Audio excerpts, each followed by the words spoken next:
سعودی عرب کے شہر خرچ کے رہائشی علاقے پر ڈرون حملے میں 2 افراد جان سے گئے، مرنے والوں میں بھارتی اور بنگلہ دیشی شہری شامل، 12 افراد زخمی۔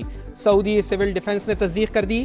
ایران کے مشرق وسطی میں امریکی اہداف پر مسلسل حملے جاری، کویت میں عرف جان بیس نشانہ، 2 کویتی فوجی ہلاک، واٹر پلانٹ بھی متاثر۔ یو اے ای کا 16 بیلسٹک میزائل اور 117 ڈرونز کو تباہ کرنے کا دعویٰ۔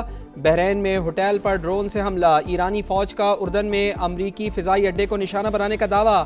عراق کے شہر اربیل میں امریکی فوجی اڈے پر حملہ، پاسداران انقلاب کی تلابیب حیفا یروشلم پر میزائل اور ڈرونز کی بوچھاڑ، عمارتوں کو نقصان، 5 شہری زخمی۔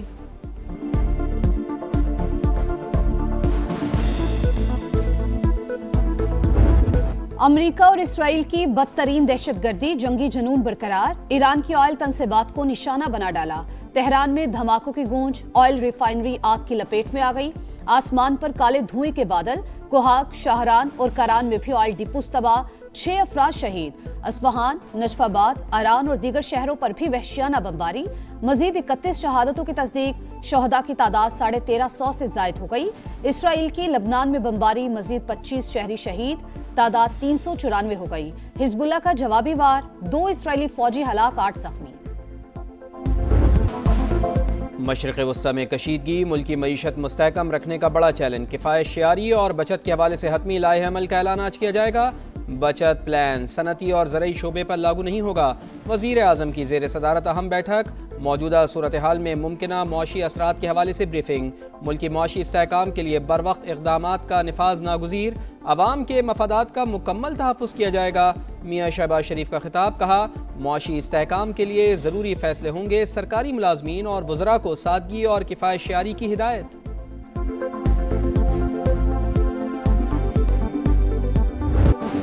ایران کے نئے سپریم لیڈر پر اتفاق کر لیا گیا، باضابطہ اعلان مجلس خبرگان رہبری کی جانب سے ہوگا۔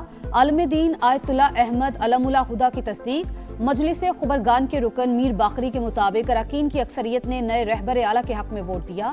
نیا ایرانی سپریم لیڈر ہماری منظوری کے بغیر زیادہ عرصہ نہیں چل سکے گا۔ نئے رہبر اعلیٰ کی بقا ہماری رضامندی سے مشروط ہوگی۔ ٹرمپ کی پھر دھمکی، کہا امریکہ نہیں چاہتا چند سال بعد ایران کو دوبارہ جوہری ہتھیار بنانے کا موقع ملے۔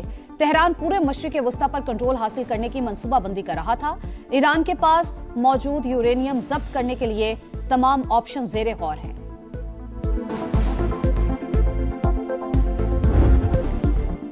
ایران نے نئے سپریم لیڈر کے انتخاب میں غیر ملکی مداخلت مسترد کر دی۔ نئے رہنما کی تقرری مکمل طور پر ایران کا داخلی معاملہ ہے، کسی کا عمل دخل قبول نہیں۔ ایرانی وزیر خارجہ عباس عراقچی کا امریکی ٹی وی کو انٹرویو، کہا جنگ ہمارا انتخاب نہیں تھی، مسلط کی گئی۔ امریکی فوجی اڈے کسی بھی پڑوسی کی سرزمین پر ہوں نشانہ بنائیں گے۔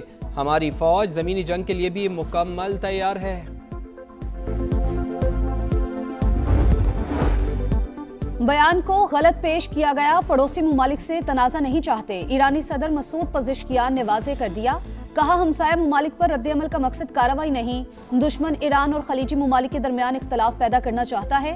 اگر کسی سرزمین سے ایران پر حملہ ہوا تو بھرپور جواب دیں گے، کسی کو اپنی سرزمین کے 1 انچ پر بھی قبضہ نہیں کرنے دیں گے۔ ایرانی قیادت امریکہ اور اسرائیل کے خلاف متحد، کوئی بھی ایران کو تقسیم کرنے میں کامیاب نہیں ہوگا۔ ایرانی قومی سلامتی کے مشیر علی لاریجانی کا بیان، ایرانی اسپیکر محمد باقر کالیباف کا کہنا ہے جنگ جاری رہی تو تیل کی پیداوار ختم ہو جائے گی، جنگ کی آگ میں امریکی مفادات بھی جل جائیں گے۔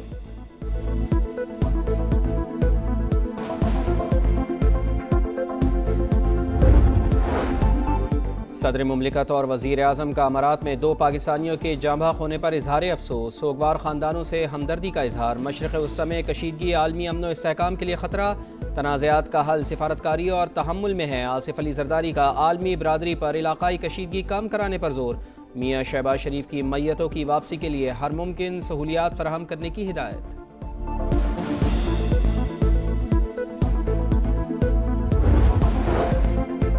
طاقت کا استعمال مسائل کا حل نہیں، فریقین فوری طور پر مذاکرات کی میز پر آئیں، چین کا فوجی کارروائیاں روکنے کا مطالبہ، بڑی طاقتوں پر صورتحال میں تعمیری کردار ادا کرنے کے لیے زور۔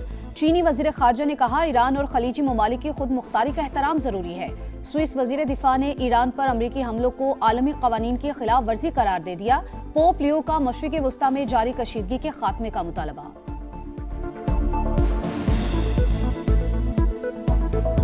آبنائے ہرمز کی مسلسل بندش سے عالمی معیشت پر دباؤ بڑھنے لگا۔ عالمی مارکیٹ میں خام تیل کی قیمتوں میں مسلسل اضافہ جاری۔ امریکی کروڈ آئل 12% اضافے کے بعد $90.89 فی بیرل میں فروخت۔ برطانوی تیل کے دام 8% بڑھ کر $92.69 ہو گئے۔ خطے میں فلائٹ آپریشن شدید متاثر۔ پاکستان سے مشرق وسطی کے لیے شیڈیول مزید 88 پروازیں اڑان نہ بھر سکیں۔ دنیا بھر سے مشرق وسطی کے لیے 8 روز میں 31,000 پروازیں منسوخ ہو چکی۔ وفاقی وزراء محمد اورنگزیب اور علی پرویز ملک کی پنجاب اور سندھ کے وزرائے اعلیٰ سے ملاقاتیں۔ پیٹرولیم مصنوعات کی سپلائی، ڈیمانڈ اور ذخائر پر بات چیت۔ طلب و رسد میں توازن کے لیے بچت پالیسی پر اتفاق۔ تنازع بڑھا تو خام تیل $120 فی بیرل تک جا سکتا ہے۔ وفاقی وزراء کی بریفنگ۔ مریم نواز کا زرعی استعمال کے لیے ڈیزل کی فراہمی یقینی بنانے کی ضرورت پر زور۔ مراد علی شاہ کا کہنا تھا توانائی کا ذمہ دارانہ استعمال اور عوامی تعاون ناگزیر ہے۔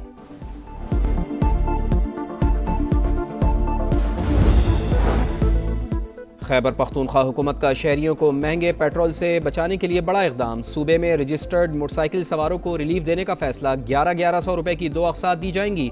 ماہانہ 40 لیٹر پیٹرول پرانی قیمت پر ملے گا۔ سبسڈی پر 3.5 ارب روپے خرچ ہوں گے۔ وزیر اعلیٰ کے پی سہیل آفریدی کا BRT کا کرایہ بھی نہ بڑھانے کا اعلان۔ کہا عوام کو مشکل وقت میں ایسے نہیں چھوڑ سکتے۔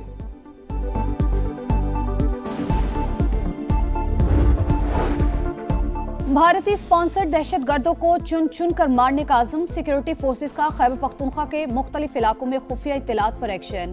5 مقامات پر آپریشنز کے دوران 13 خوارج انجام کو پہنچ گئے۔ ISPR کے مطابق باجوڑ میں 5، خیبر اور جنوبی وزیرستان میں بھی 5، بنو اور ڈیرہ اسماعیل خان میں 3 دہشت گرد مارے گئے۔ اسلحہ اور گولہ بارود برآمد۔ سرچ آپریشن جاری۔ صدر مملکت اور وزیر اعظم کا سیکیورٹی فورسز کو خراج تحسین۔ دہشت گردی کے مکمل خاتمے کا عزم۔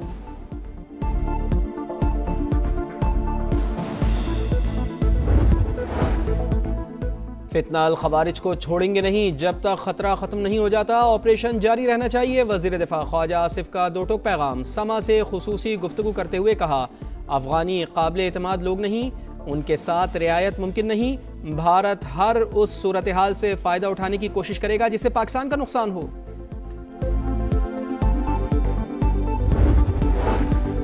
پاک فوج کا آپریشن غضب للحق پوری طاقت سے جاری۔ طالبان رجیم کے ہلاک کارندوں کی تعداد 583 ہو گئی، 795 زخمی۔ وزیر اطلاعات عطا تاڑر کے مطابق دشمن کی 242 پوسٹیں تباہ، 38 پر قبضہ کر لیا گیا، 213 ٹینک، بختربند گاڑیاں اور توپ خانے ملیا میٹ۔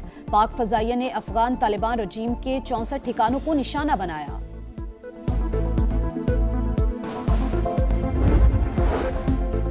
کراچی میں ہیوی ٹریفک وبال جان۔ مختلف حادثات میں 6 شہری جان سے گئے۔ میمن گوٹ کے قریب ڈمپر کی رکشے کو ٹکر، خاتون جاں بحق، 3 افراد زخمی۔ منگو پیر روڈ پر ٹینکر کی ٹکر سے نوجوان زندگی کی بازی ہار گیا۔ بلدیہ سائٹ اور اورنگی بنارس پل پر بھی حادثات میں 4 افراد جان سے گئے۔